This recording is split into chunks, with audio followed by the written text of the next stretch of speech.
જો મમ્મી આ આપણી ગાડી આમ તો સેકન્ડમાં છે પણ કન્ડિશન સારી હતી ને તો મેં લઈ લીધી. સેકન્ડ હેન્ડ હું કામ ને કેસ? આપણે તો આ પહેલી ગાડી છે તો આપણા માટે તો નવી જ છે ને. એક કામ કરો મમ્મી, આવો બેસો અંદર.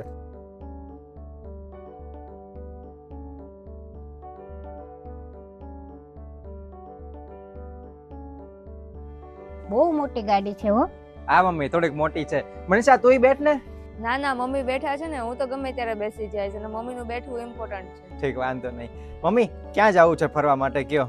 મંદિરે જઈએ, આપણા ઘરમાં તો પહેલી વાર ગાડી આવી છે તો. હા હા ચાલો મંદિરે જઈએ, હાલો. અરે મમ્મી તમે ક્યાં ઉતરી, હું કેમ ગયા? અને પાછળ તમારે નથી બેસવાનું, તમારે ન્યા જ બેસવાનું છે. ના ના, હું પાછળ જ બેસી જાઉં.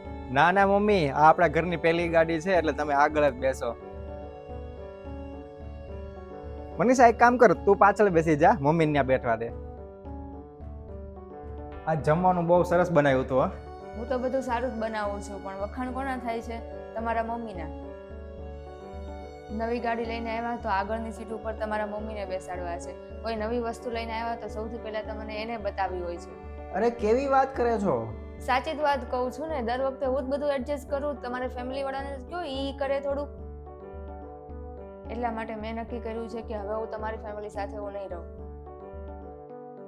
અને તમે મને પ્રેમ કરતા હોય ને તો તમે એક નવો ફ્લેટ લઈ લો, આપણે ત્યાં જ રહ્યા છીએ. તમે ખાલી વિચાર તો કરો કે આપણે બે એકલા હશું તો કેટલી મજા આવશે. કાંઈ વાંધો જ નહીં આવે. અને ફેમિલી સાથે ઘણા બધા પ્રોબ્લેમ આવે છે અને હું હેન્ડલ નથી કરી શકતી, એટલે આપણે નવો ફ્લેટ લઈ લઈએ. બસ આ મારું ફાઇનલ ડિસિઝન છે. અને તમે છે ને પૈસાની ચિંતા ન કરો, આપણી પાસે સેવિંગ તો છે જ તે ને, એનો લઈ લઈશું ફ્લેટ. હું એટલું બધું જલ્દી નિર્ણય નહીં લઈ શકું, મારે થોડોક ટાઈમ જોશે.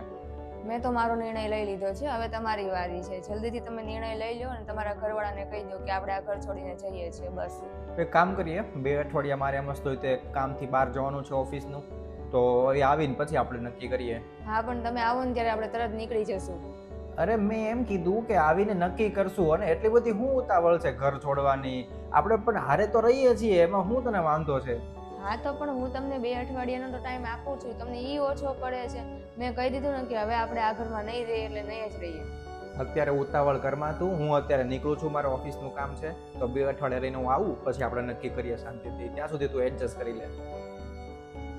આહા બહુ થાકી ગયા હો, અને 2 અઠવાડિયા તો આમ કેમ નીકળી જાય ખબર જ ન પડી, અને બહુ મજા આવી. આખા એમાં જે તમારું ઓફિસનું કામ હતું ને એ બધું એકદમ સરસ રીતે પતી ગયું. મમ્મી ક્યાં છે? મમ્મી નથી દેખાતા.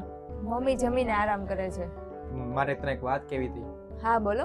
તે મને કીધું હતું ને ઓલું નિર્ણય લેવાનું, તો મેં નિર્ણય તો લઈ લીધો છે કે આપણે અલગ નહીં થઈએ એમ, અને હું અલગ તો નહીં જ થઈ શકું. અને તું એડજસ્ટ કેમ નથી કરી શકતી? આપણે હારે રહીએ તો વધારે મજા આવશે. ભાવિને અત્યારે તો હું તે ઘર છોડીને નથી જવા માંગતી. હું એવું ઈચ્છું છું કે આપણે બે અહીંયા જ રહીએ ને બધાની સાથે રહીએ. હું સમજો નહીં. તમે નહોતા ને ત્યારે.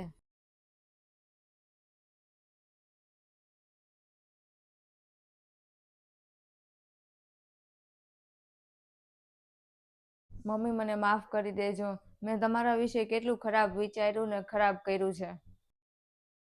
મેં તમને ક્યારેય માન સન્માન નથી આપ્યું, અને છતાંય તે અત્યારે મારી તબિયત ખરાબ હતી તો તમે કેટલી મારી સેવા કરી, ને કદાચ તમે ન હોત તો ખબર જ નહીં મારું શું થાત.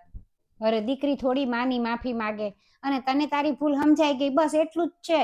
હવે મને પરિવારની કિંમત સમજાઈ ગઈ છે. પહેલા મને એમ હતું કે આપણે કદાચ પરિવારથી દૂર રહીએ તો બહુ ખુશ રહેશું, પણ એવું નથી. આપણે પરિવાર સાથે રહેશું ને તો જ મજા આવશે. એક વાત તો છે કે સાચી ખુશી પરિવાર સાથે જ છે, પરિવાર વિના નહીં.